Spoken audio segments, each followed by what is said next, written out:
You listen to Nothing's Off the Table, the podcast with no subjects too taboo to discuss. If you don't like it, why don't you take your ass somewhere else?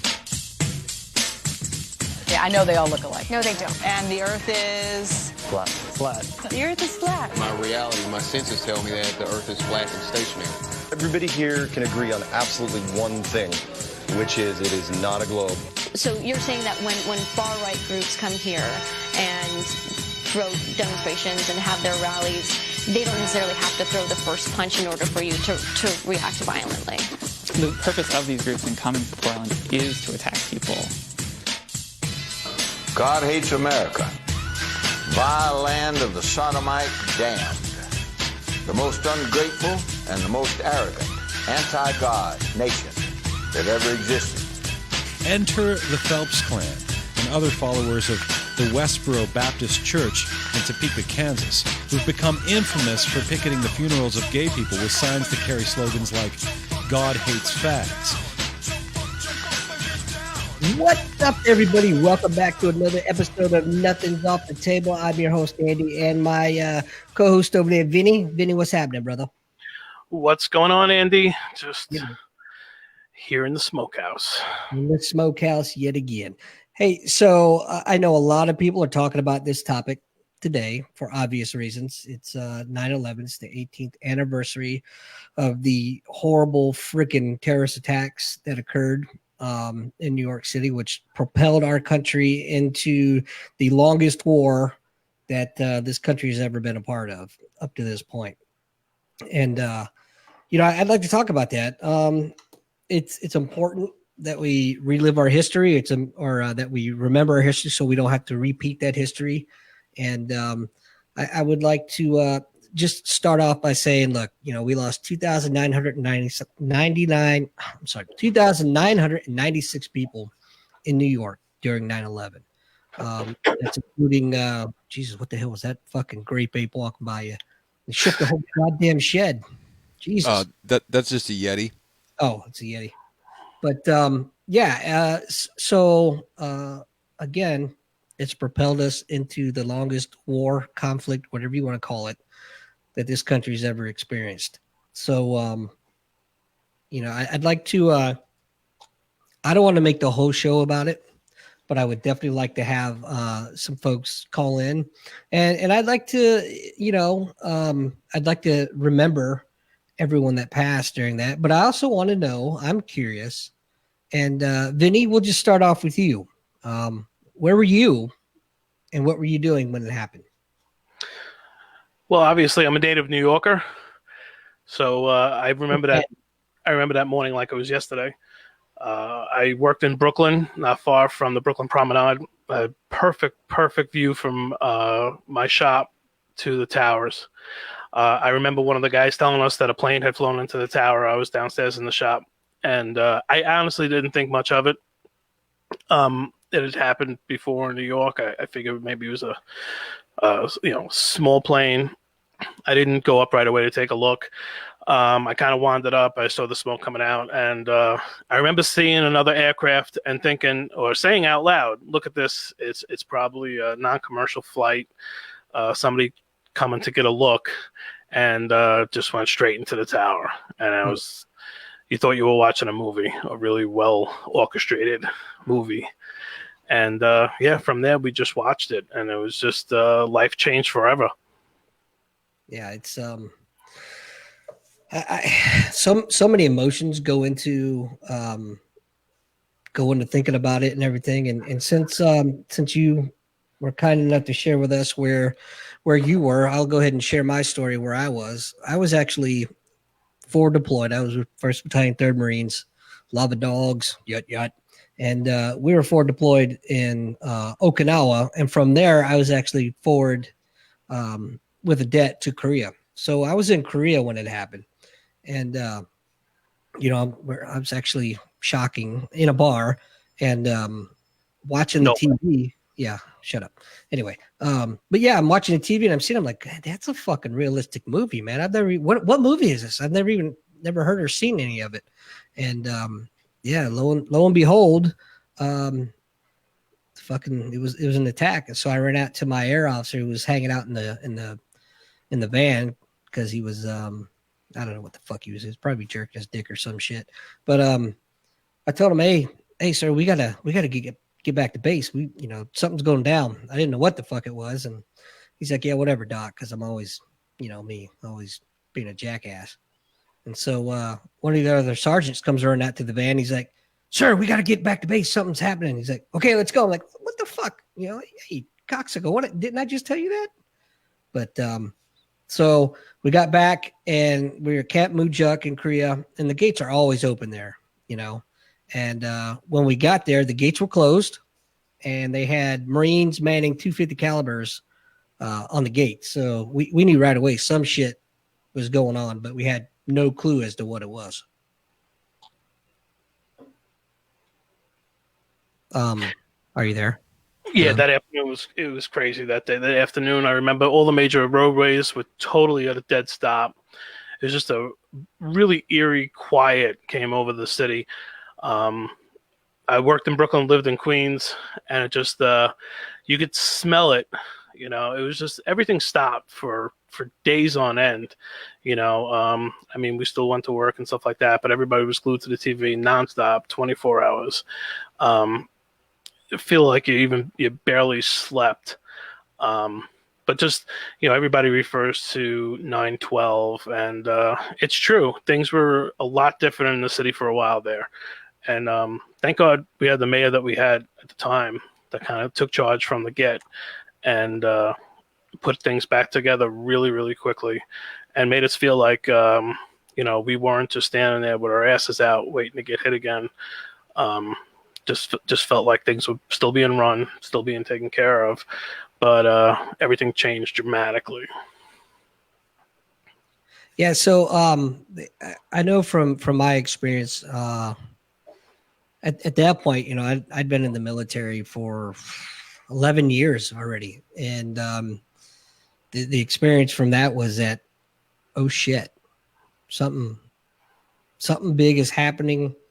And I don't know what it is, but we're going somewhere and we're going soon because we were one of the first battalions to support.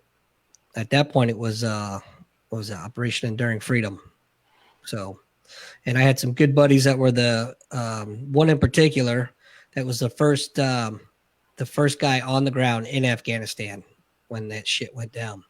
So, what I would like to do is I would like to open up the freaking phone lines and have some people call in and talk to us and let us know, where were they, what were they doing, and what were the thoughts going on in their heads. And even if we have, maybe some younger folks that are just now are coming of age, so to speak, how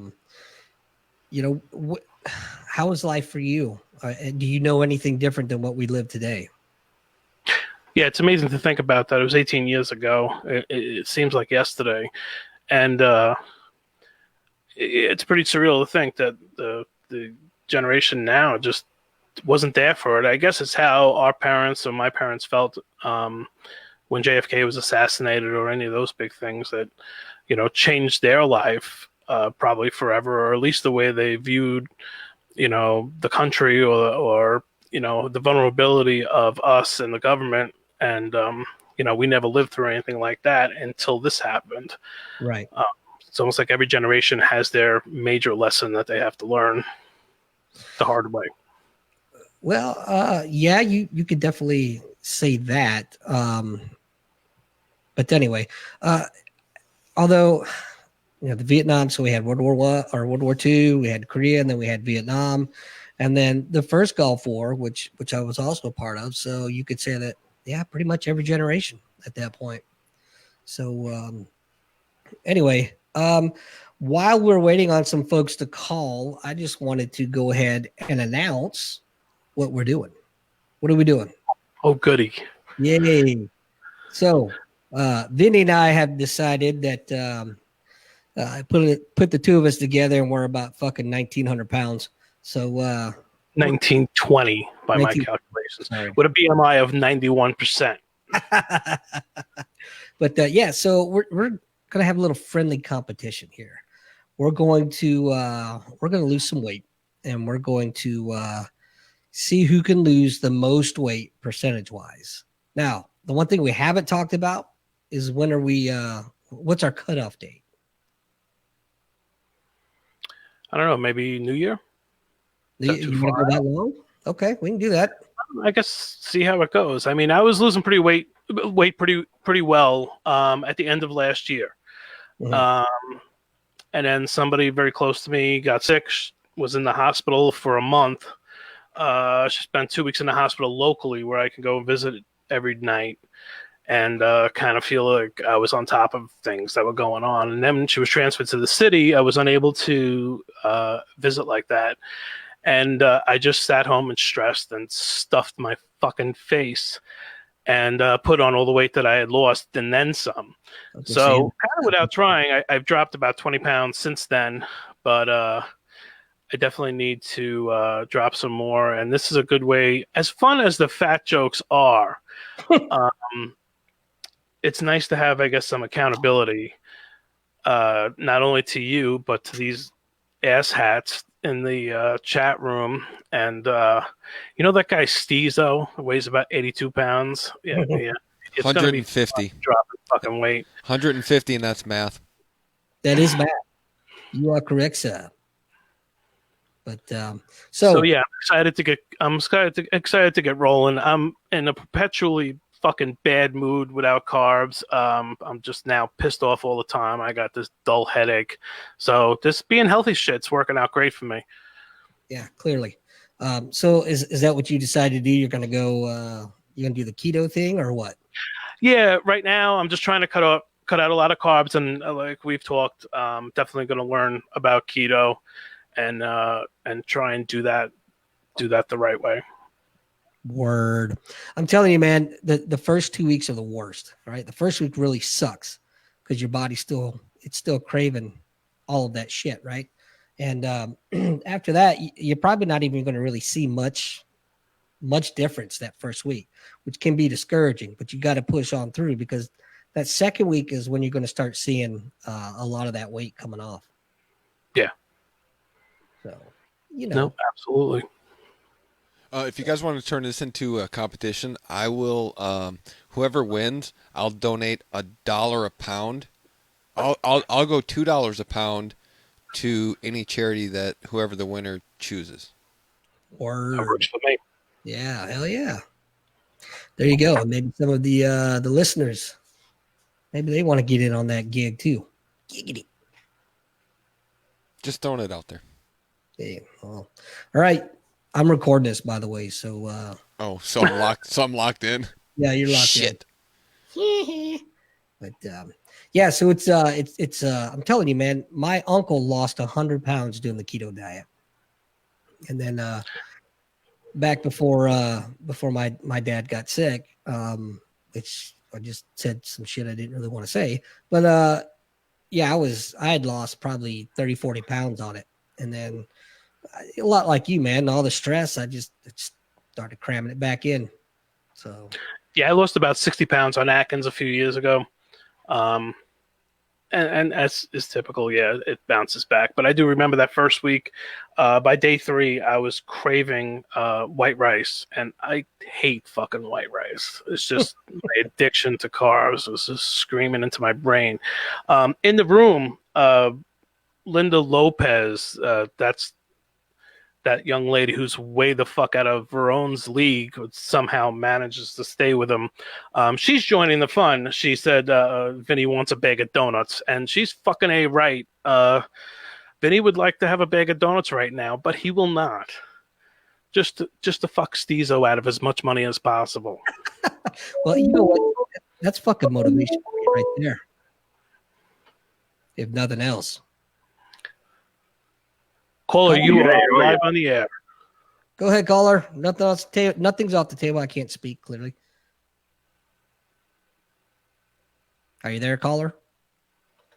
Yep, I certainly am. How are you? Good. Who's this? Good day, mate. This is Paul. Hey, Paul. Just calling in from Washington State. Washington State. Wow, that's pretty freaking awesome. Yeah, just watching you guys online. It's pretty cool. Thank you. Thank you. So, where were you at when 9/11 happened? Yeah, interestingly, I was in New Zealand in a place called Palmerston North in New Zealand at the time. I was about to, it was because it was September the 12th for us, you see. The actual first plane hit around midnight, just after midnight in New Zealand time on Wednesday the 12th. And so my sister actually rang me about 6 hours later. I didn't even realize it was going on and said, hey, turn on the television. So we turned it on and we saw it. And yeah, obviously it was pretty shocking. And then spent the rest of the day just watching and talking to friends who were in the States, etc. So how did that make you feel? As being, I'm assuming that you're not original. Well, clearly you're not originally from the States, but how did that make you feel being someone who wasn't American and seeing that happen?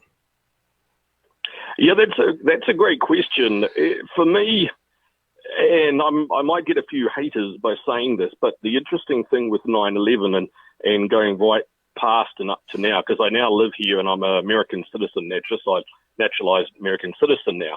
But at the time, it actually totally changed my view on the United States because New Zealand and a lot of the world, as you know, tend to like to kick the United States, right? Mm-hmm. And I guess I was a little bit in that ballpark as well. But then when I saw just the way the United States came together, the people, the Americans came together the next day, and also just how they treated each other, and it just really changed my entire perception of the United States. I saw them come together as a great country, as a great people. It was just awe-inspiring to see, to be honest. That's pretty awesome. Because there were a lot of people that were cheering and that were happy that it happened. And to me, I've dedicated. That was shocking. I mean, that sort of thing just was shocking, right?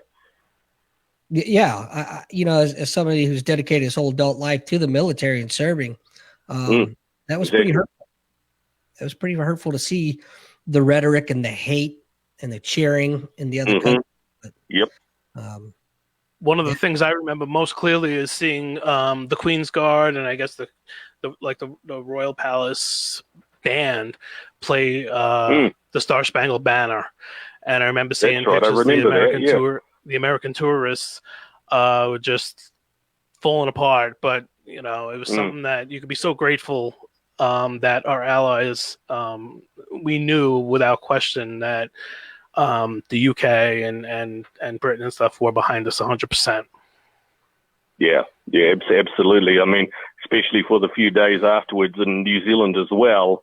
And then, of course, further down the track, you had all the political stuff. But for those first few weeks, it was just amazing to watch especially Americans come together. And then on top of it, the world in general for the first few weeks. And yeah, since that day, a lot has changed, but America's still a fantastic country and it's a privilege to be here. Yeah. So what brought you to the States then? Well, my wife is a Japanese born and raised American. And it was just interesting. I think I heard you say before you were stationed in Okinawa. And we married in Okinawa. Oh, no kidding. No kidding. Yeah, I used to live in Nakaguzuku-san in Okinawa, just down the road from the Yomitan.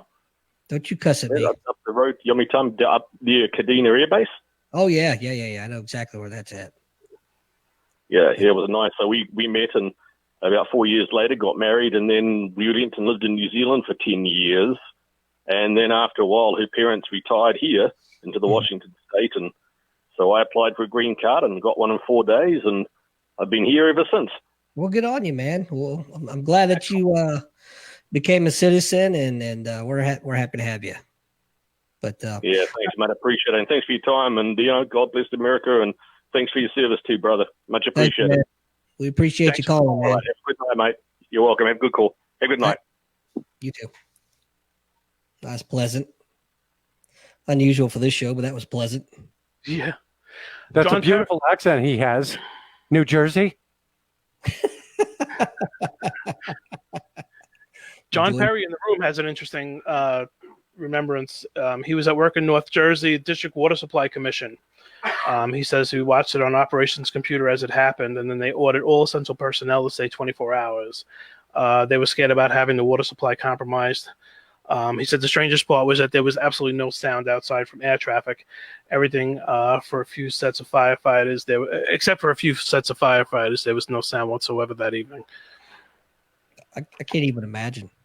I can't. I mean, because I can't imagine. It must have felt like almost like a zombie movie or something. No Oh, absolutely. In New York, you're just used to having this kind of din in the background that you don't even register anymore. It's just, I mean, I lived outlying in Queens. It was a little bit more quiet, but everywhere you go, it was just, you're used to having noise, horn talking, people with my stupid New York accent yelling at each other and shit. But yeah, not for a few days, man. It was just dead quiet. And it was interesting to see the military planes, and constantly flying over the city. We could, I could sit in my backyard and watch planes being refueled in midair and stuff like that, and it was unbelievable. Yeah. So, so I'm doing something a little bit unique tonight. I'm trying something out here. I'm actually simulcasting on the Nothing's Off the Table page. So we've got folks that are both in the LTR room, and I've got a couple of folks in the Nothing's Off the Table page. And Spencer Collins, he just threw out. He said, "What a cool dude!" Our last caller, who I'm assuming he's talking about. I mean, absolutely. I know. No way he was talking about you. Yeah, or you. So I mean, definitely not. That goes without saying. My powers of deduction. I think we could probably break that down. Deduction being math. I'm pretty sure we could. Yeah. I think it's math as far as I'm concerned. Yeah, me too. Me too. But what the fuck do I know? Not a damn thing. Yeah, and he affirmed that yes, it was the gentleman that called in and not us. Thank you, and fuck you very much. But anyway, so I'm hoping you're monitoring the room, or Stezo or Rail or somebody, because I'm going to be monitoring this one. Yeah. Yeah. So let's go. I'm gonna put you on the spot here, man. Real quick. How did 9/11 affect and change your life? What do you do differently now that you didn't do then, or that you're doing? Yeah, let's just go with that. I guess it made me much more situationally aware. Trying to always be aware of my surroundings. It definitely finalized my decision of moving out of New York City. Trying to get away from large metropolitan areas, target areas, but also moving to a place where I had the freedom to take responsibility for my own personal protection. Not to say that I could protect myself against a plane flying into my house, but I could be as aware as possible of threats that I can ward off. Trying to say, and also everybody knew somebody, or knew somebody secondhand. My sister was supposed to be in Tower 7. My brother-in-law had an emergency appendectomy that morning. I mean, more than likely she would have made it out, but you just never know. It was I used to work down there once in a while too. It's just nobody in a million years ever expected things to turn out that way. Right. Yeah. Whoever does. Yeah, I'd like to have some other folks call in and share their experience, and then if they don't, that's fine. We can move on. But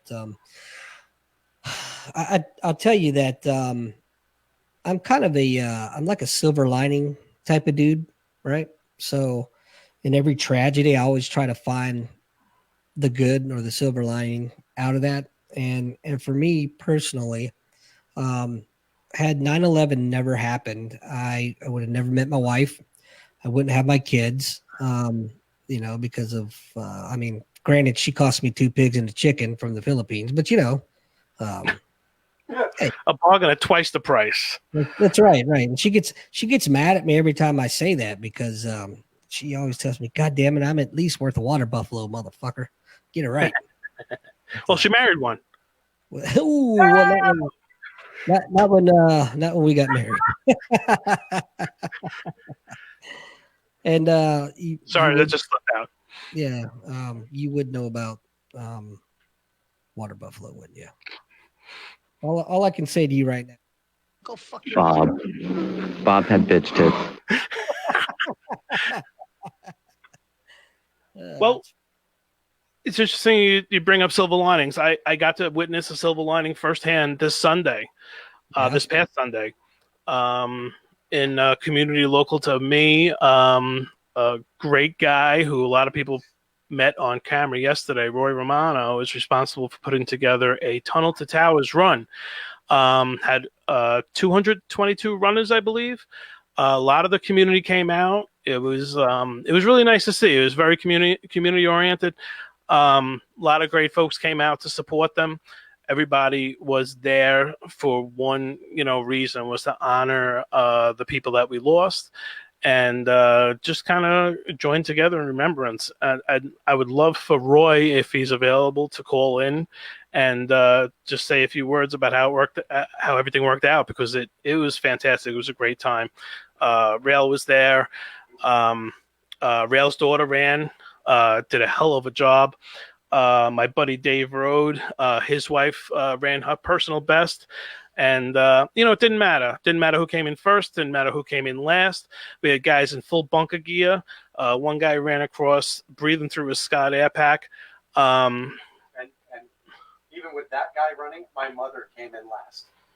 And even with that guy running, Rail's mother, she came in last, but she came in strong. She came in proud. She did a great job. And like everybody did, it was a really, really great day. I have to say, she actually came in last because she and our friend Lorraine were walking with a girl who is actually a volunteer firefighter around here. And the girl, her boots were fucking with her feet. So she ended up having to take her boots off. So this girl walked most of that 5K barefoot. Yeah, I saw her come in barefoot. Yep. So that's why Mom came in last, because Mom was actually hanging back and making sure that she was okay and making sure that nobody got left behind.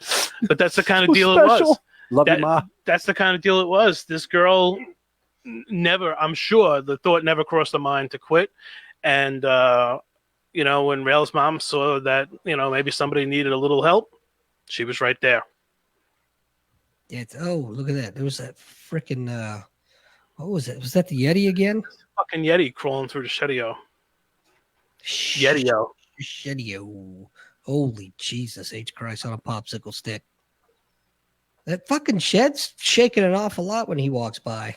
Yeah, well, apparently, I think Gen X Radio went union, because Rail seems to be taking a fucking break every 7 minutes now. Break the fucking mouse like a big boy. Hey, what are you gonna do? Linda Lopez says, "Mom rocks." Mom rocks. Si, senor. Yeah, so I had to switch camera angles on him because I'm tired of looking at his fucking ass cutting in front of the camera there. Oh, that makes one of us. Oh, you're not tired of looking at his ass? Never. Are you sure? Don't threaten me with a good time. Hey. Be more funny. God damn it. Anyway, so once Rail decides to come back, I'd like to. Well, we already heard on the other show, but this show hasn't heard where Rail was, and then maybe Steezo can chime in on where he was during all that. I don't know if you noticed, but we're down to 2. Nope, I didn't notice. There's abandoned ship. That's fine. Fuck them. I mean, that's cool. Exactly. Yeah. So time to do the real show. Yeah. All right. In the shadio. So I'd mentioned on the page that we're going to start a new format. Some of the new formatting is going to be pretty much you and I just kind of kicking it and drifting is fine. I did see the audience's chagrin. Yeah. I did see that you kind of stirred the pot a little bit last night in the D-Gen X show, if I'm not mistaken. Actually, for once, I was trying to unstir the pot. Really? Yeah, I just didn't feel, I'm famously or infamously not a conspiracy theorist. I don't think I take what the government feeds us verbatim, but last night a conspiracy theorist that is kind of over the top. I have some interesting quotes from him that I'll give up when he's on our show, if he's on our show. Yeah, it will be. Decided at the same time, while he was not going to talk about conspiracy theories, decided to talk about conspiracy theories, and then turned on a dime against the guys that were in the room. And I don't know a lot about Rail's history, but I did not know anything about Chuck's history, that he lost 10 guys out of his command on 9/11. And the last thing I could sit by and fucking watch is them running down these guys. And this fucking Chuck walked the walk. He didn't watch this shit on YouTube. And, trying to reel him in a little bit, but, he just fucking went on and on and on. So... there's a time and a place, and last night and today is not the time nor the place. Yeah, I don't particularly want to go down that road tonight. Absolutely there not. are other nights for that, and we'll definitely have him on the show and let him plead his case, if you will, or try to convince. Mike Rohn was there too.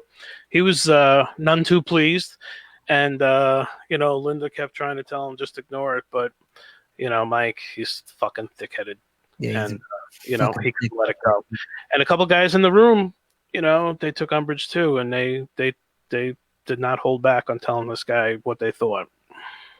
Well, that's all right, because we are going to have him on a future show, and then that will be the time and the place. And, Absolutely, and we can discuss it all night long, and. Whatever. I said I'll tuck Rail in at 12:30 and come back. We'll stay on as long as you want to stay on. 12:30. That's way past my fucking bedtime. I ain't gonna lie. Well, that's not your shitty time zone. That's here. That's 11:30. Way past my bedtime. You'll be fine. I'll be all right. I'm sure. I'll just get some meth from Steezo. You'll be all right. So is that his secret? Is that why he's so damn skinny? AIDS is actually his secret for being so skinny. I'm not sure about the crystal meth. You know what? Speaking of AIDS, you know what the first sign of AIDS is? No. Yeah. A deep pounding sensation in the rectum. That's right. It's like botulism, bad meat in a can.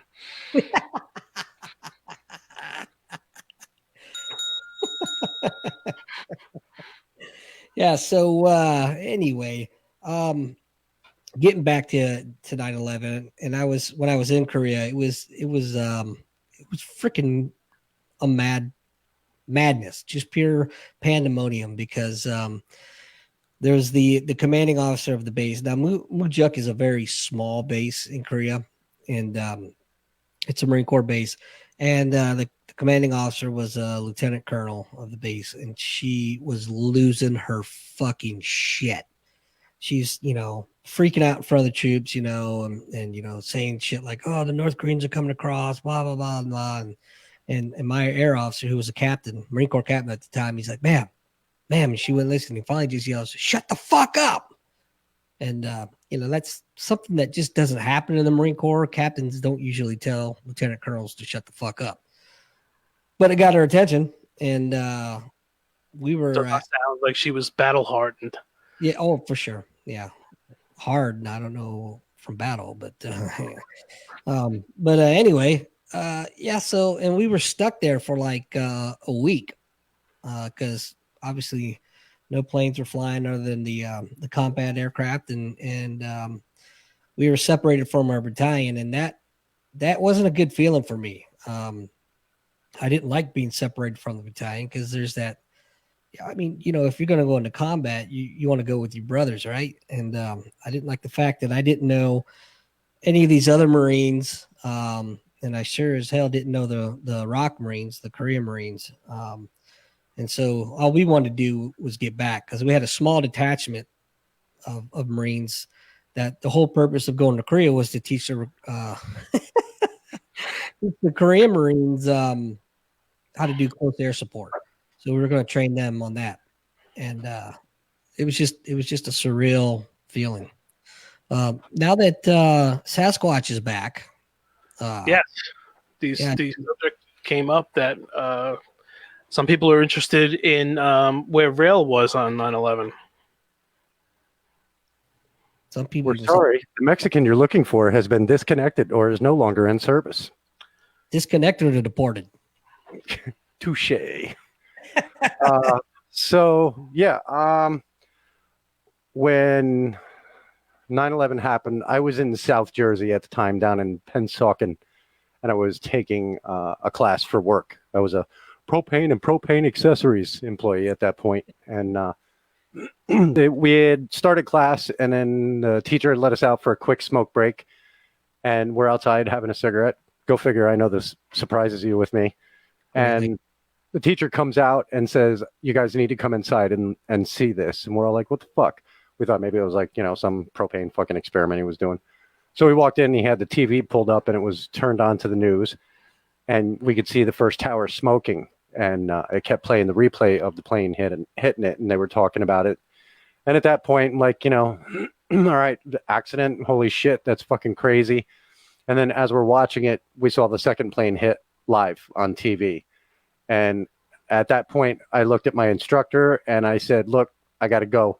I'm National Guard. I'm, close to the city. My unit's close to the city. I need to haul ass home so that I can get my shit ready because I'm sure we're going to get called up for something involving this." So my teacher said, "Go." And I made the trip from Pennsauken to Vernon, New Jersey is about 2.5 hours. I made it in about an hour and 45 minutes in my Dodge Neon, hauling so much ass. I was on the turnpike just fucking gone. And I had my military ID out because I knew I was going to be speeding and I figured I'd be encountering cops. So at one point I was doing probably 120 and I shit you not, in a Neon. That car was fucking great. But I was probably doing about 120 and a trooper rolled up behind me and I look in the mirror. I'm like, fuck. So I slowed it down to about 90 and I moved over a lane.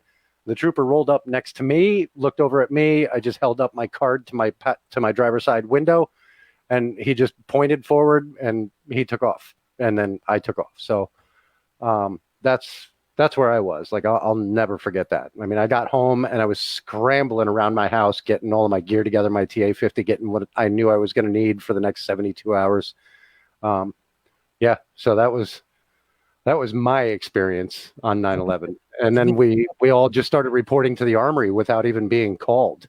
There was probably 30 guys in the unit that just showed up at the fucking armory and we all hung out there.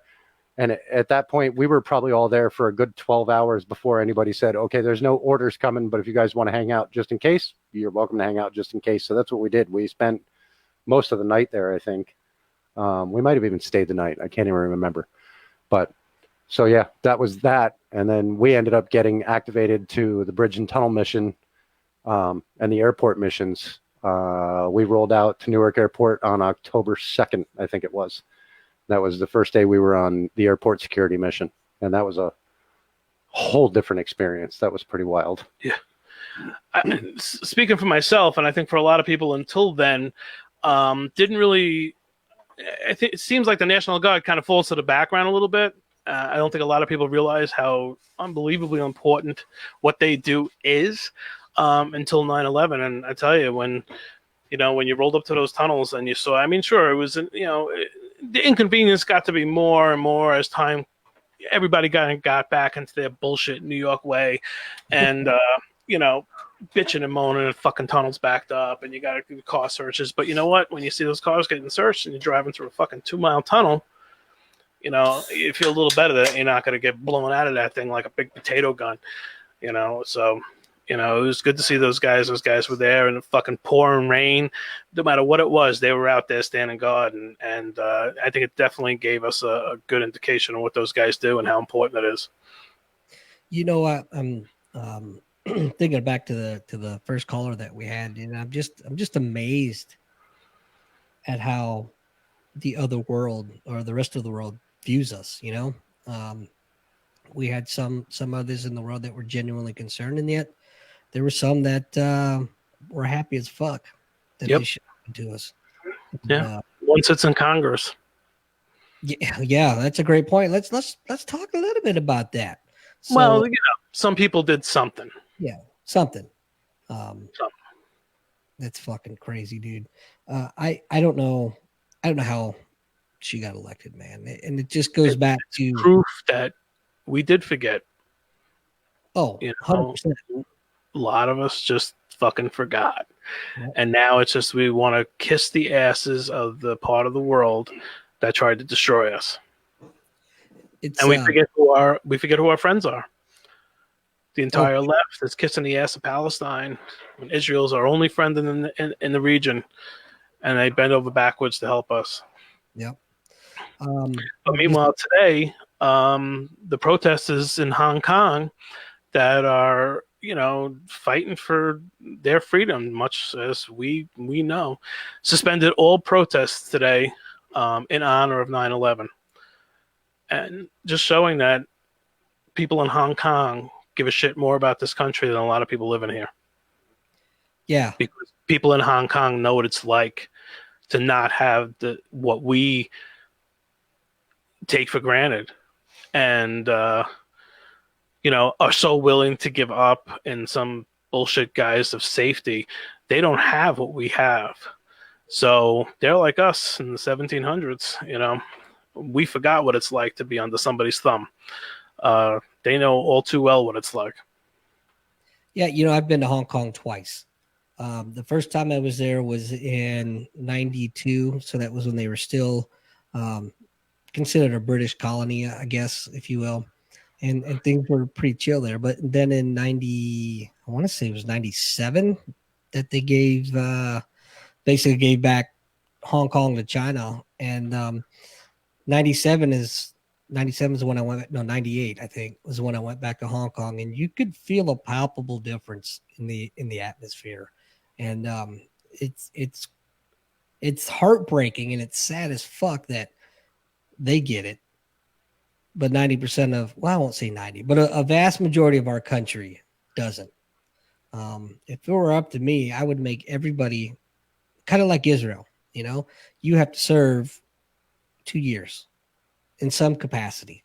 Yeah. And until you've been out of the country, I'm not gonna say you, but until someone's been out of the country and seen some of the shit that I've seen and been to some of these third world countries and see how they live, it really gives you an appreciation for what we have here. And right now we have a nation of full of spoiled fucking brats. Exactly. And I don't want to get too political, but I won't mention any names. I'll just say that there's a certain administration that didn't really help that a lot. Bama. I didn't say a damn thing. Not a word. But I did the hear Overseas Drone Piloting Club, Obama. There you go. There it is. Yeah, so I would say, although if I ever got elected president, I would surely, and I don't call you Shirley, but there's no doubt in my mind, I would only do I wouldn't do my first full term because they'd fucking kick me out and impeach me. But I promise you, I would change some shit. And there'd be some people up in arms about it and mandatory service. Yeah, it's, you don't. Well, seeing what happens now when a president puts this country first is a tremendous amount of backlash. Oh, for sure. For sure. And what's amazing about that is how nobody ever considered him a racist until they ran for office. And they have rappers are making songs about him, wanting to be like Trump, have Trump's money, this, that, and the other. Now all of a sudden he's a racist. Fortunately, they've rendered that word meaningless. Right. So now it's just a joke. Racist, Nazi. Nazi is the unfortunate one because they really don't know what the fucking Nazi is. No. But there's still some people alive with numbers tattooed on their arms that could tell them exactly what real Nazis do. But they've rendered all these terms absolutely meaningless. It's just a label they put on people so they could justify violently trying to restrain them from exercising their rights. Mm-hmm. Yeah, I have actually met some Holocaust survivors, and talk to them and listen to their story. I don't know, throughout the whole history of the world, the Jews have always been persecuted in one way, shape, or fashion, and I don't know, man. I don't get it. I don't understand why.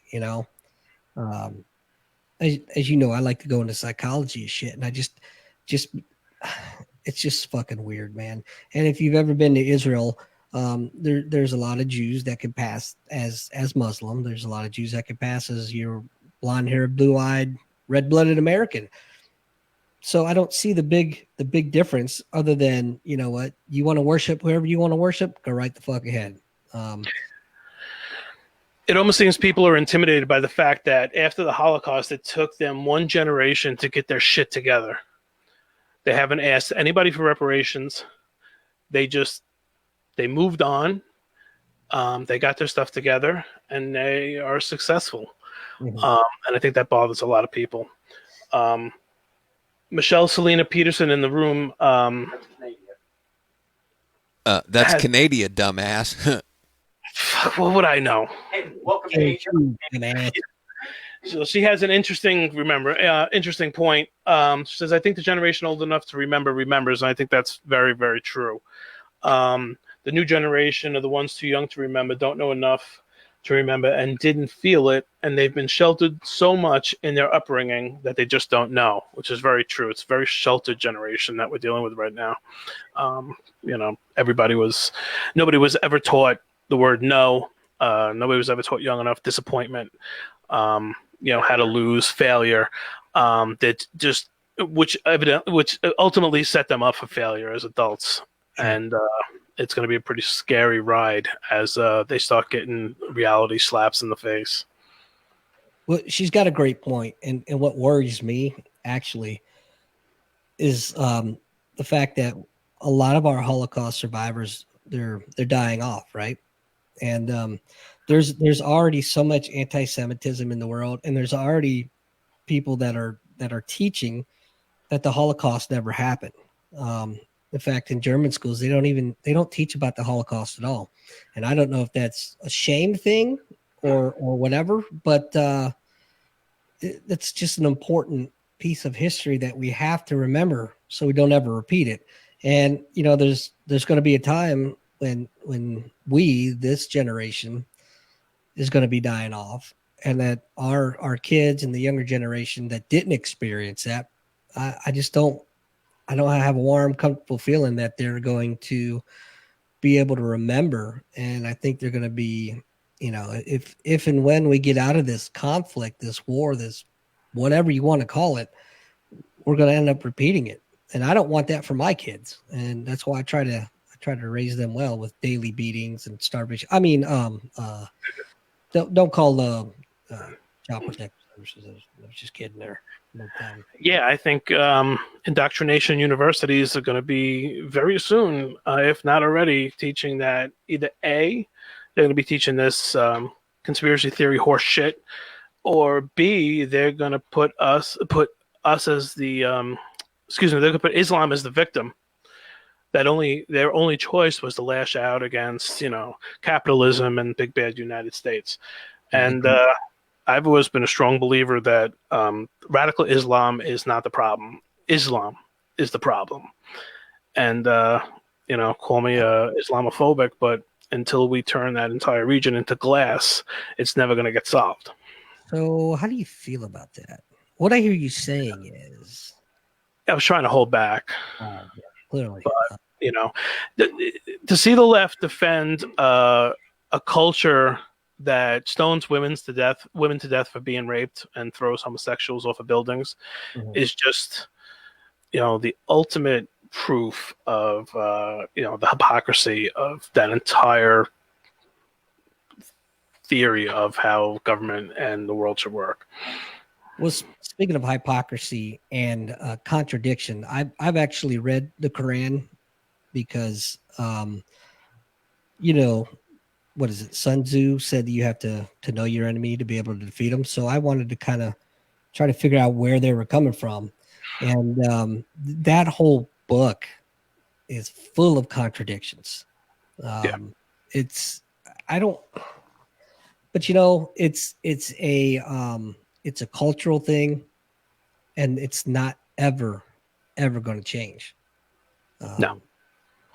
It's just not. And then, of course, granted, we were attacked 18 years ago today, and if the politicians would take the fucking handcuffs off the military, we could have done Absolutely. a lot of eradication. And the other scary thing is they're breeding at a rate that's like 3 times the rest of the world. And it's insane. So, and goats can't get pregnant from human DNA yet. That's bad. How dare you say that? Anyway, and the fact that if you talk, I wish we had some international listeners call in or chime in on this, because the areas I was talking to some. Yeah, because that New Zealand caller, he's not international. I was just going to say, he's actually in Washington State. So my point is that I was talking to some Brits at the air show this past week, and they were telling me it's 10 times worse over there in London than the media will ever let you know.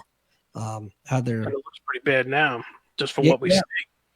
Well, how they're they've coming in and they're taking over multiple districts and areas, and they're instilling their own laws in a country that has laws already. So, they're already instilling the whole Sharia law over there. There's been attackings. There's been mass rapes. So, I mean, I don't know. It started with Merkel. Merkel just handed Germany right the fuck over to them. Oh, yeah. Yeah. They took over Germany without a shot. I don't know what the answer is, but until we stop being politically correct, then it's not ever going to change. No, and I have to learn to stop being so politically correct. Oh, clearly, yeah. I was meaning to talk about that. Yeah, I'm trying to be more honest.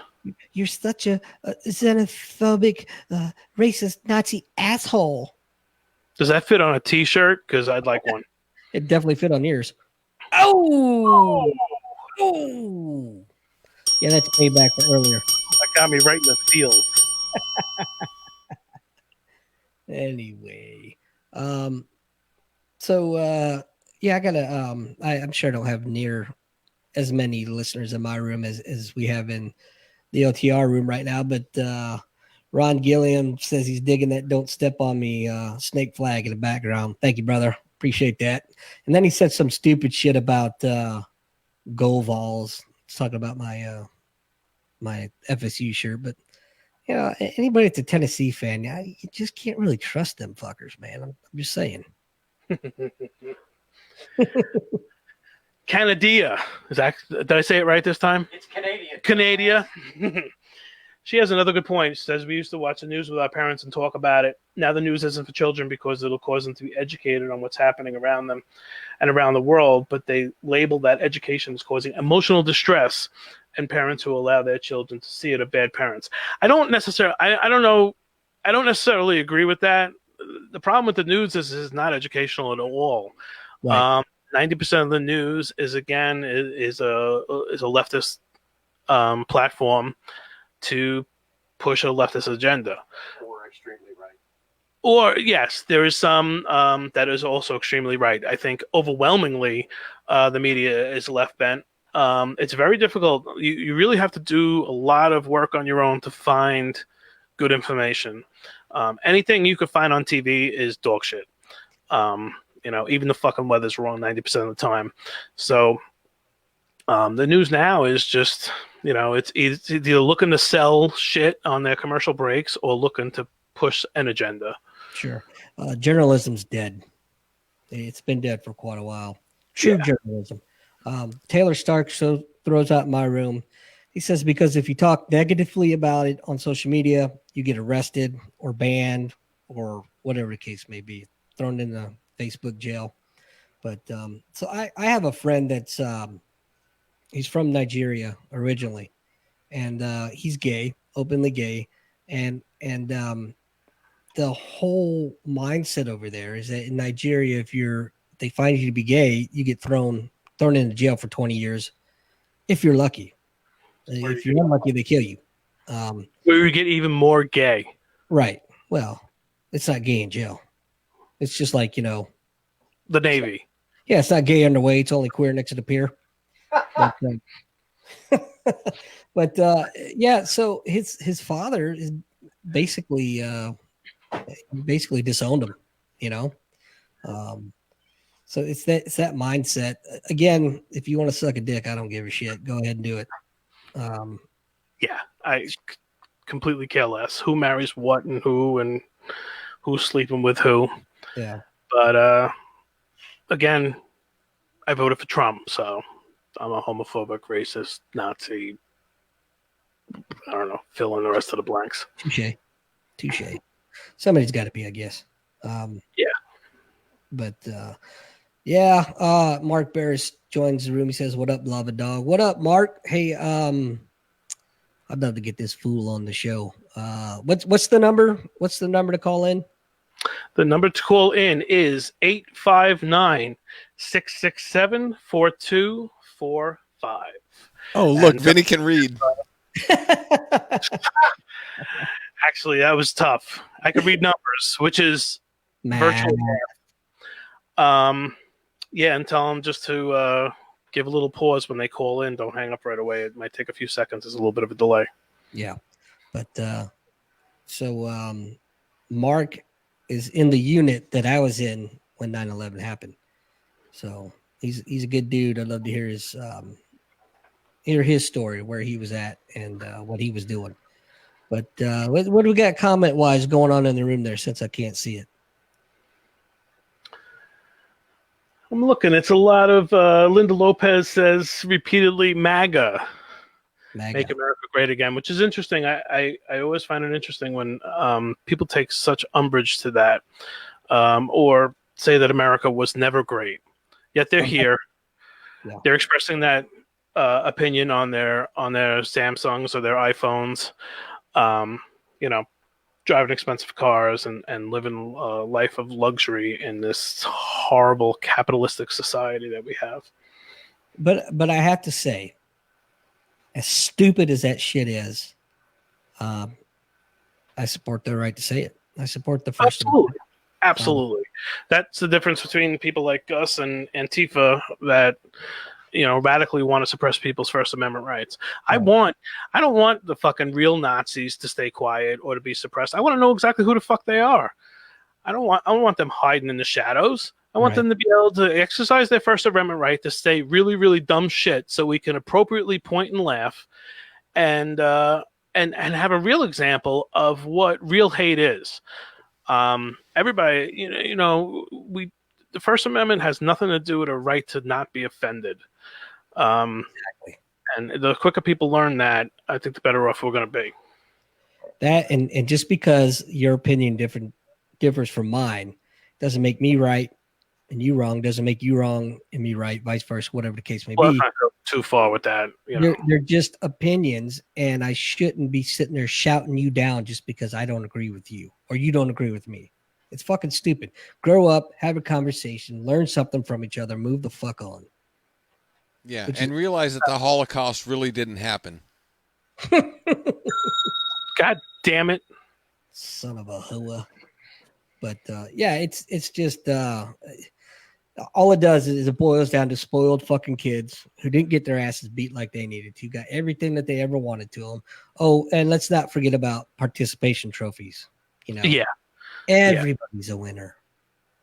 Yeah. I could tell these kids their mothers never had a big ass spaghetti spoon that they would crack across their ass like my brother and I used to experience. Very rarely, but it got the point across very efficiently. Yeah. And I've only been in therapy for 41 years, so it didn't screw me up at all. Well, Mark Barris threw out in the room, damn right, exercise your First Amendment rights, do it proud without covering your face. And it's funny how they're Antifa, right? Anti-fascist. It's laughable, actually. Yeah, it's like those individuals are exactly what they're trying to denounce. It's ridiculous. Yeah, it's a perfect example of fascism. Yeah. I say, don't cover your face. Be proud, boys, and say what you gotta say. Well, that's probably not going Did to everybody happen. see what I did there? Loser Radio does not promote nor denounce the Proud Boys. The Proud Boys. Vinny does. Ding, ding. Vinny does. Who the fuck's that guy anyway? That fucking Vinny guy. He's a jerk off. He's that fucking guy. But yeah, I fully support your right to be a fucking dumbass. 100%. Doesn't make you less of a dumbass, but I support your right to be one. And I would still be a dumbass even if you didn't support my right to be one. Well, true. And the rest of Antifa. Whoa, what?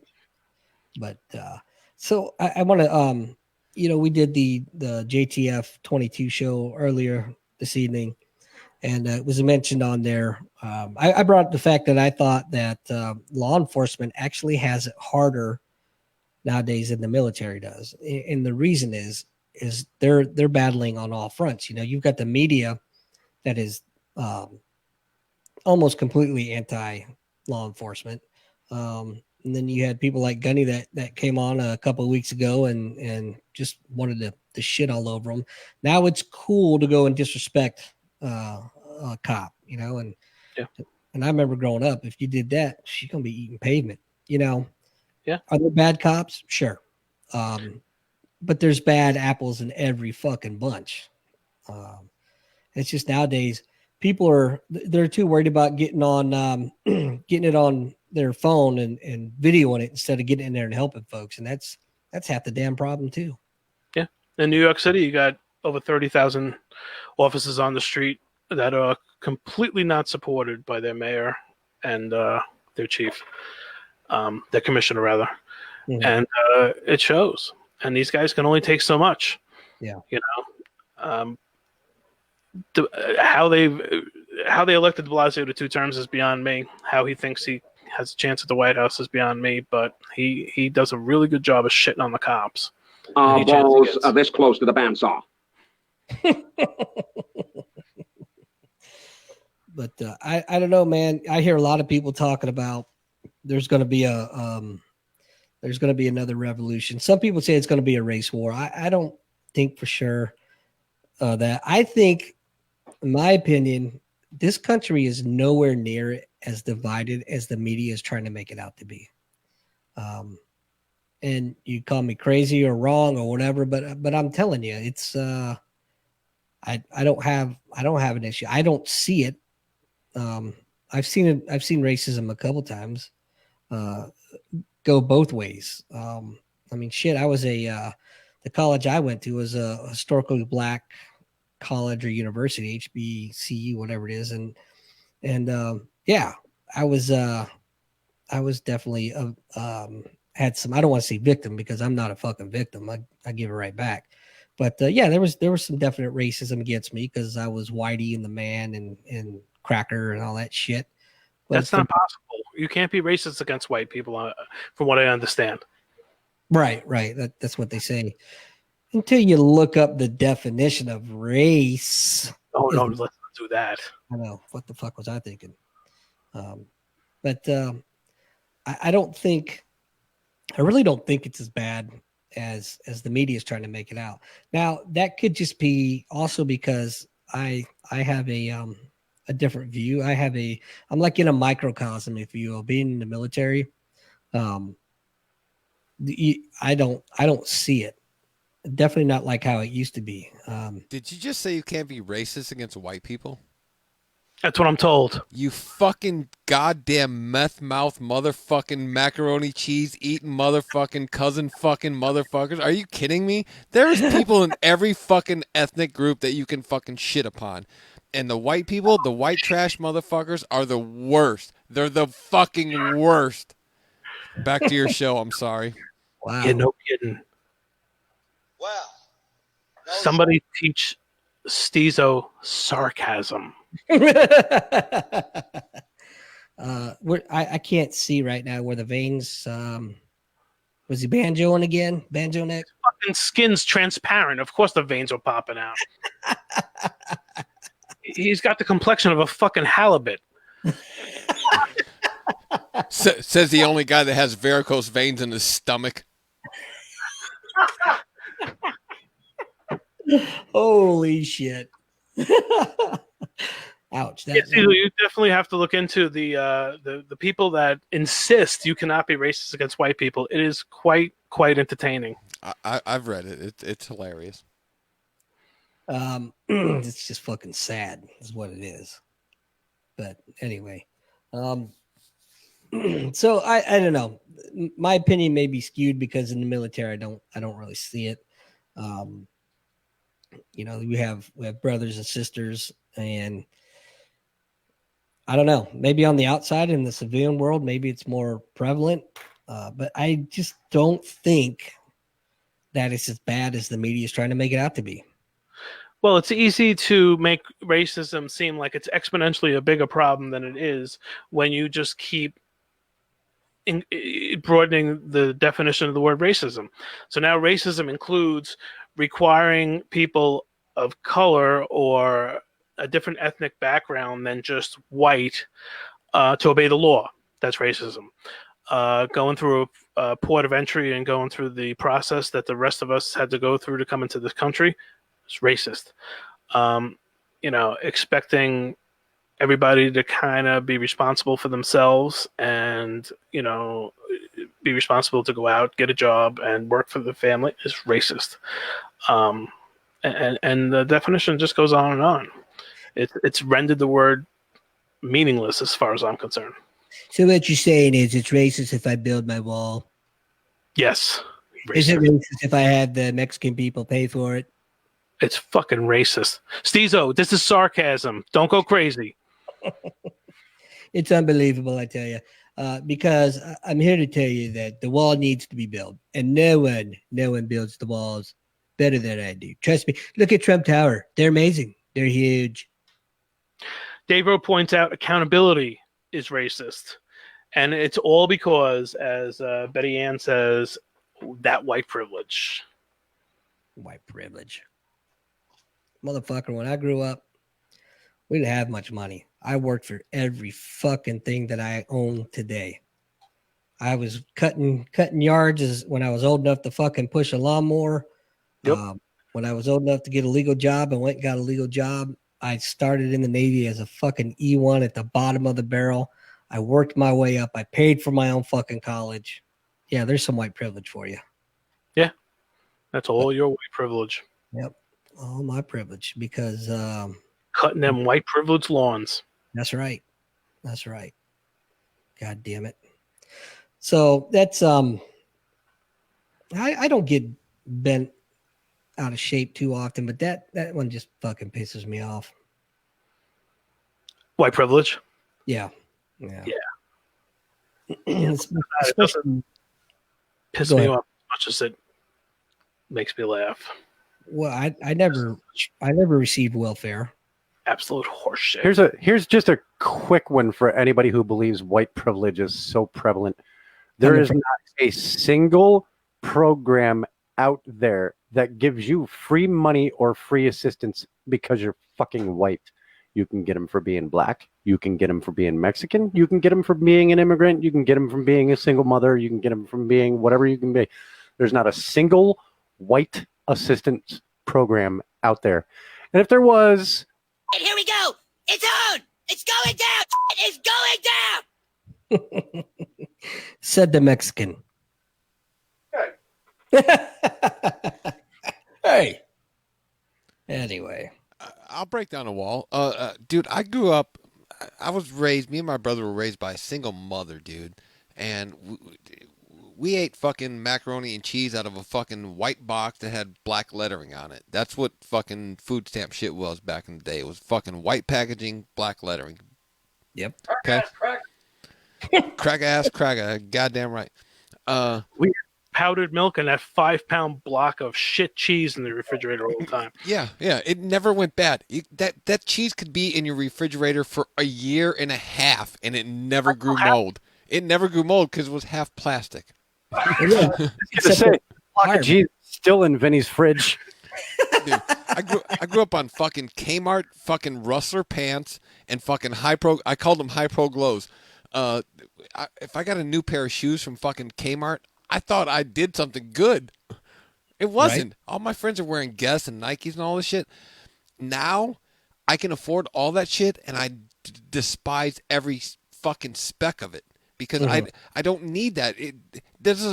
Your clothing doesn't define who the fuck you are. Your lifestyle doesn't define who you are. What you do as a human and in your fucking heart determines who the fuck you are as a person. Amen. Yeah, I wore hand-me-downs and fucking my whole good life and clothes, and not until I joined the military where I could actually afford some decent shit. I'm like you, Steve. I was like, yeah, fuck that, man. Steve, Dave Road wants to know if you wore an orange hoodie like Kenny. I did not. Oh my God. No. Oh my! I did kill Kenny. No, I did not. Ow. I'm old. I'm way too old for that shit. I look like I'm fucking 20, but I'm really 45. All I wanted, so you'll appreciate this. All I wanted was a pair of kangaroos with that little fucking zipper on the side.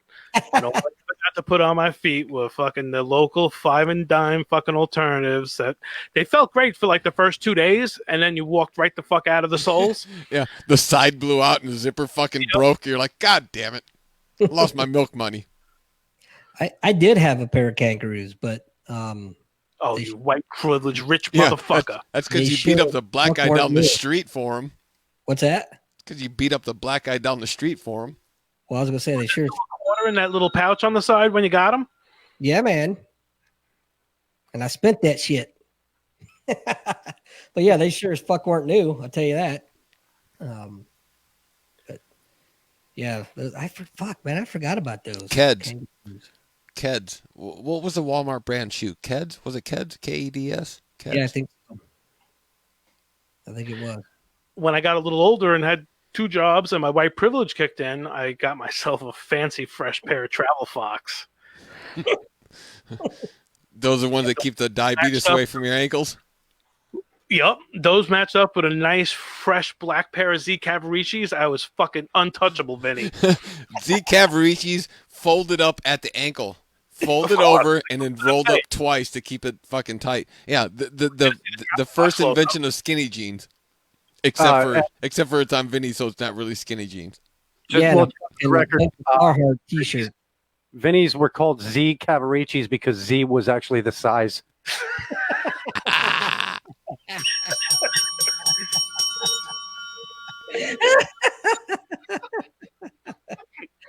Damn.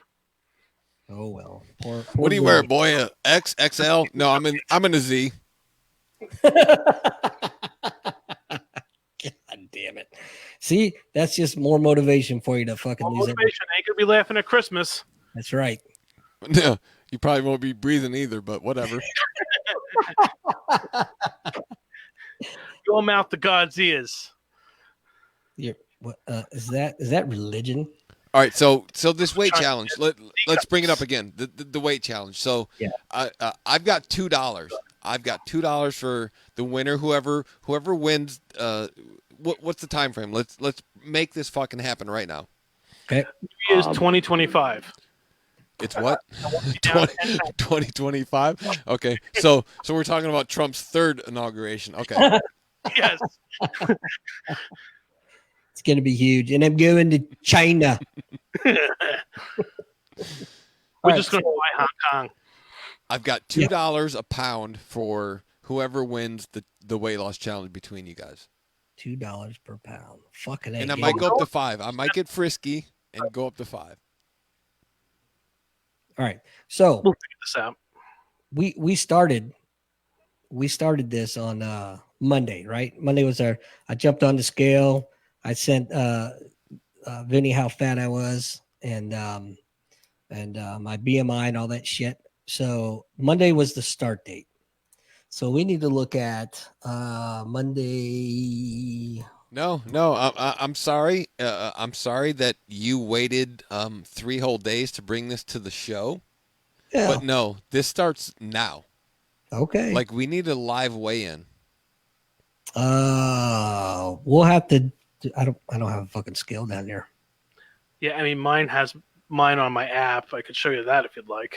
Yeah, on your. What are you gonna stand on your phone and crack the screen? That's not how this shit works, Vinny. That's on my app. I weighed in this morning. Yeah, this is actually. I waited this morning and bought a second phone at 2 a.m. His is still down at the fishing wharf. He's got to trailer it in.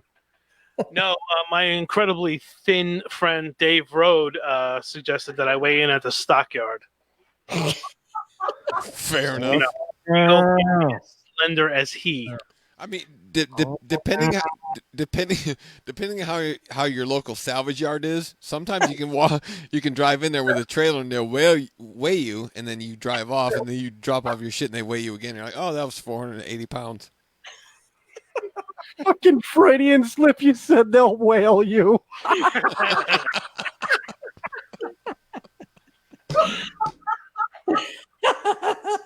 That's fucked up. Oh, I'm gonna throw it out there. So Monday, I know you want us to do it today, Steezo. That's cool, whatever. But for the record, Monday I was 180 pounds, which doesn't sound like much, but I'm only 5'5", so 180 pounds is pretty damn big for me. And my BMI was 30. So Bob had bitch tits. Bob had bitch tits. Well, I'm 6 foot and 150, so I can't lose any weight. If you guys the weight you guys lose, if you could send it to me, I would take that. Yeah, because if Steezo lost, shut up, Rail. Nobody asked you. You're not my real dad. And hang himself. Yeah, if he gained 5 pounds, he might resemble a man. Oh God! Ow! All right. Ow. Look at the time. It's time to go, boys. Yeah, so as of Monday, I was at 6'2", 301 with 38 BMI. All right, so what are your so Andy's at 180 and Vinny's at 301. So what is your goal? How many pounds? Give us poundage here. Well, we have to do it by a percentage, obviously. Well, you don't have to. Question that because I have to lose. You guys are you're totally different. Less no, weight. It's your show. Go ahead. Oh, actually, it is your show. I'm sorry.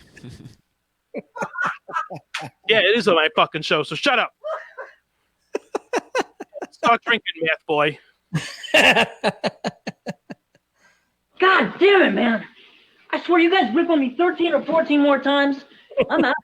I'm asking the fucking questions here, Private. Do you understand? Sir, yes, sir. Well, thank you very much. Can I be in charge for a while? Sir, yes, sir. All right, go ahead, Steve. I find myself with a response to that. Anyway, Vinny, you were saying something. Nothing of consequence, I'm sure. My thought is, I'm not sure how the right way. I have to lose a lot less weight to lose a higher percentage than you. If I lose, it would be easier for me to lose a higher percentage than you, I think. What if you go by BMI? That's what I was thinking. Maybe BMI. You could do that. So make it easier for Vinny. No, make it more fair. I think it's easier for me if we do percentage. So make it easier for Vinny. No, nitwit. Nitwit? I got your nitwit, motherfucker. Vinny, you're a dumbass because if you go by percentage, it actually makes it easier for the lighter guy. Right. That's what I'm saying. It's not fair. No, it's not easier Yes, for the it lighter is. guy. Because if he loses 10%, 10% of his body weight is way less than 10% of your body weight. So you'd have to work harder to lose 10%.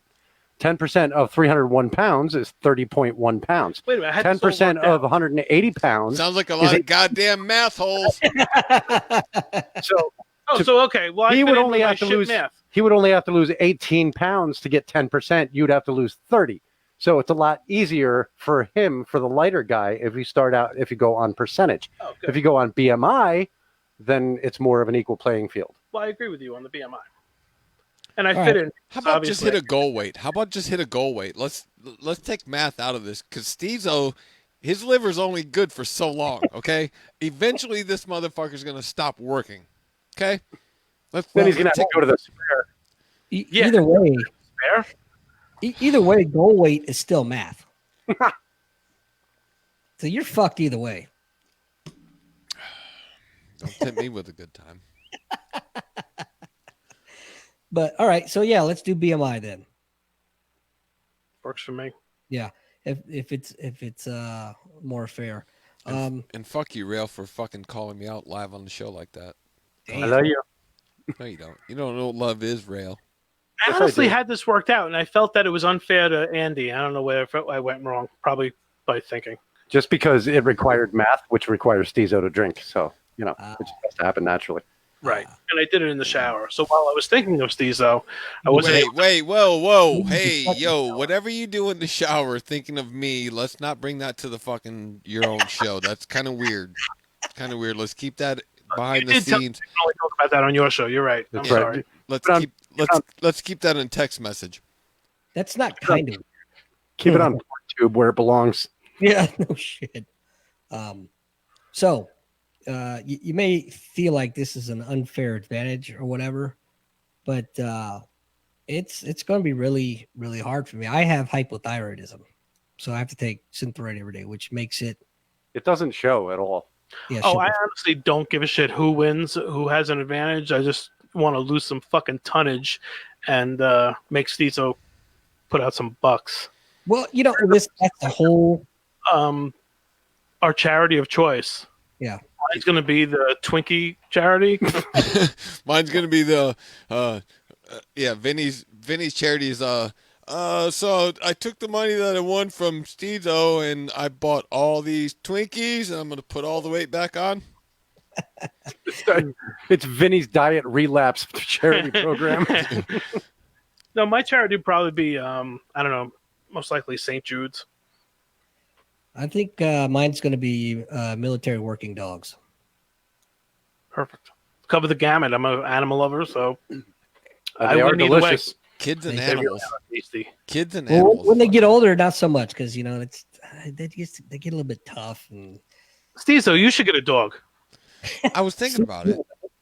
As soon as this cat dies, that fucking cat to play with. There's nothing wrong with a fat pussy. Like that cat moves. There's nothing wrong with a fat pussy.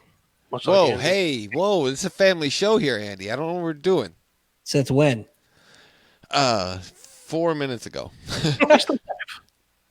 What's that? Wait, you guys have a show? Are we live? Wait. Are we live? When are we going on? Like this is real? When he woke up halfway through the show. Are we live? Like what? This is real? Who's the guest tonight? No, guys, this is actually just JTF post show. You're fine. Okay. Cool. Perfect. Oh. When's the line of start? So I can put my pants back on. Okay. No, in all seriousness, I want to do this competition because I want to support Vinny and I really want him to lose the weight for his That is a total backdoor. You fat fuck, you need to lose weight, and I'll fucking walk with you through the challenge. Okay, so maybe maybe that is that. But I what I'm trying to say is I want to support him, and he's got to lose weight for you to be able to support him. Right? We get it. Fuck, man. I gotta lose weight for this fucking floor to be able to support me. Andy, I want to be Andy's. I want to be Vinny's foundation. So you want to be the floor? No, I'm not that strong.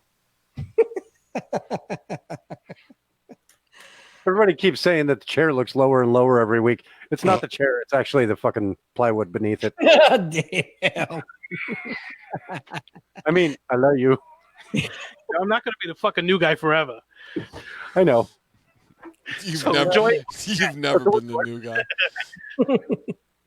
Hopefully he's not going to be the nude guy forever. Does it just get hot in here? Just got tight.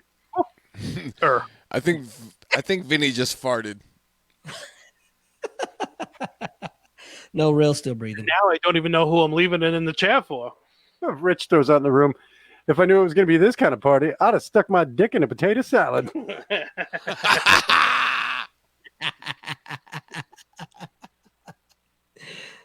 There we go. It's chunky. Linda Lopez says, Vinny, if you win this bet, I will marry you. So apparently, fuck Mike Verone. Well, fuck He's that out. He's in. If he loses the weight, if Vinny loses the weight. And we all knew that she was out of Mike's league. And now even she is admitting it. And this just in from the end of the diet contest.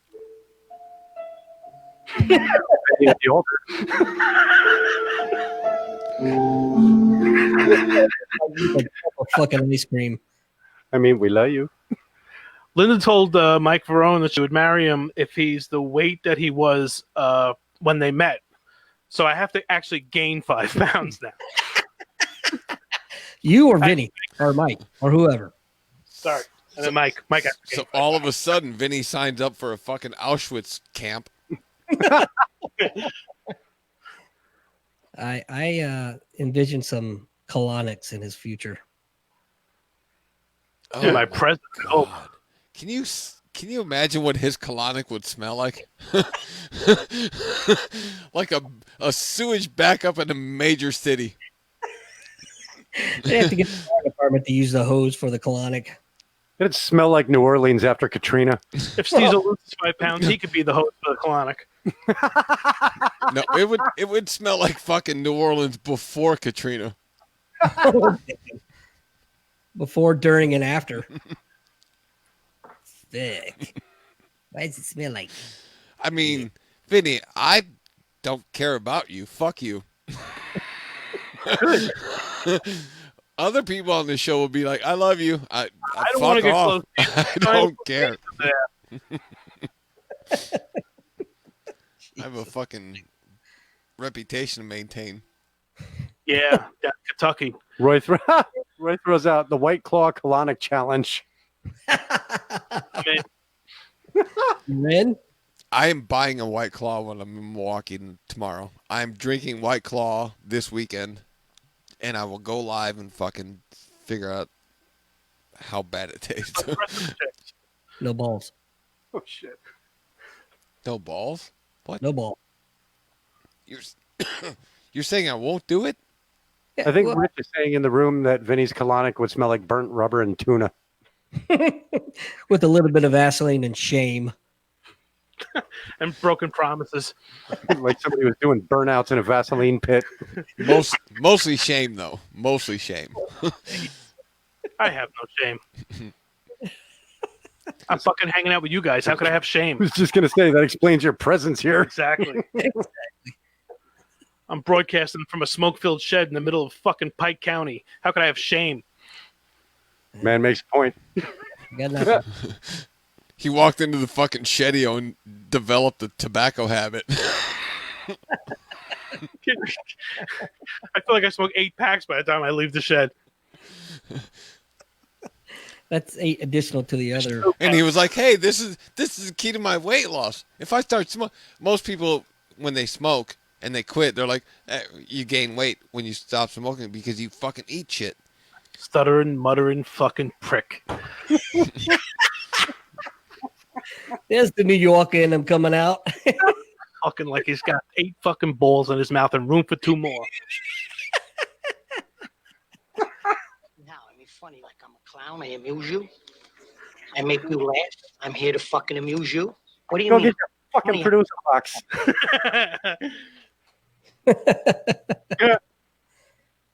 Anyway. All right. So I'm glad. Steezo. He broke Steezo. He's fucking falling out of his chair. He pushed the mic away. You can't see his face. The banjo neck is sticking out of the sides of his fucking hat. Sides of his hat.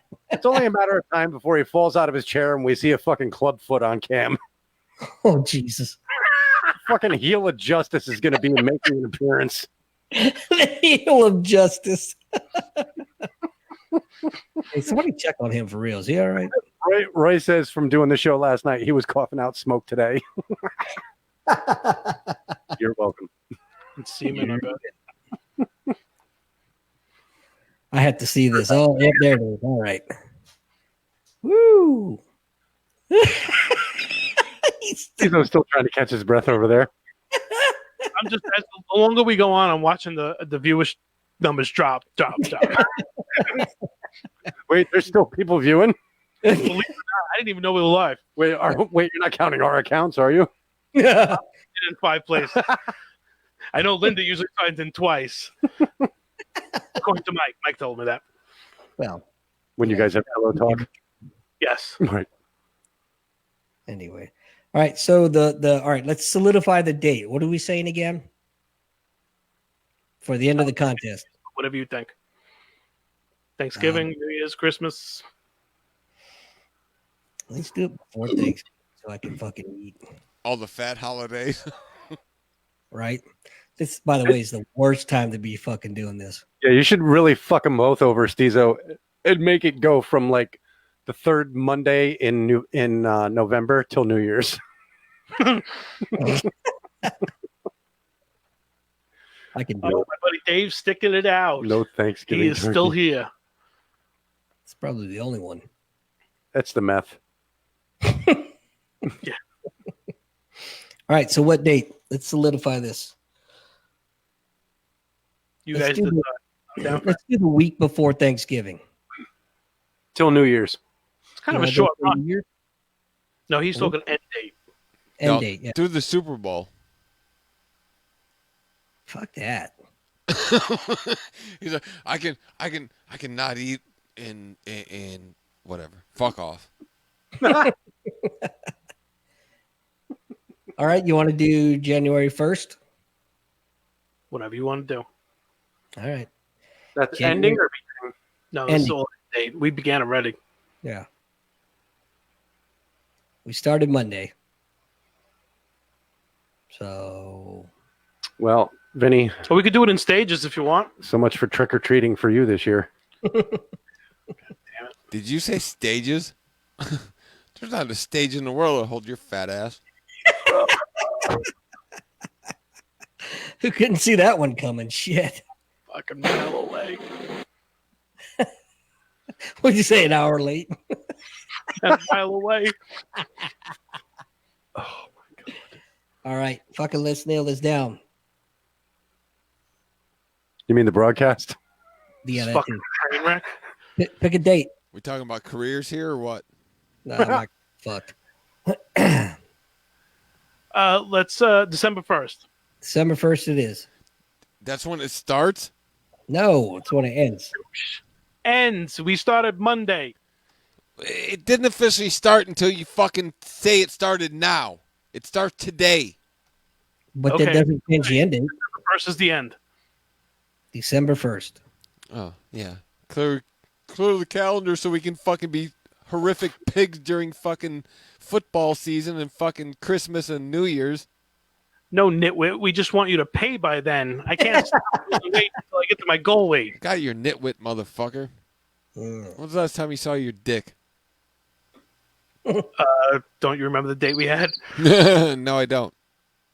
Oh. I guess the roofies worked. The roofies worked. By the way, you're welcome for that Cosmopolitan recipe there, Vinny. All right, December 1st it is. That's about how many days? Math. I don't think it really matters. It's math. Sounds like math. All right, fellas, let's wrap this one up. Put another one in the books, so to wait, speak. I play the outro too? Yeah, you gotta. Son of a bitch. Son of a hoa. Speaking of hoas, never mind. Never mind. That means you talk until I get to the email so I can play the outro. Is that what you have to even get to the fucking email. Anyway, all right, guys. I'd like to thank our sponsors, BlueLineFarms.com. That's PHARMS.com. Atlas Arsenal, IronBeanCoffee.com, Cliff Park Golf, Coat of Arms, Gun Coating, LocustRidgeDesign.com. And hey, I'd like to thank you guys, the listeners out there, all three of you. And appreciate you listening, and we'll talk to you next week. Later. Just play that because I can't find your outro. Producing the fuck out of the show again.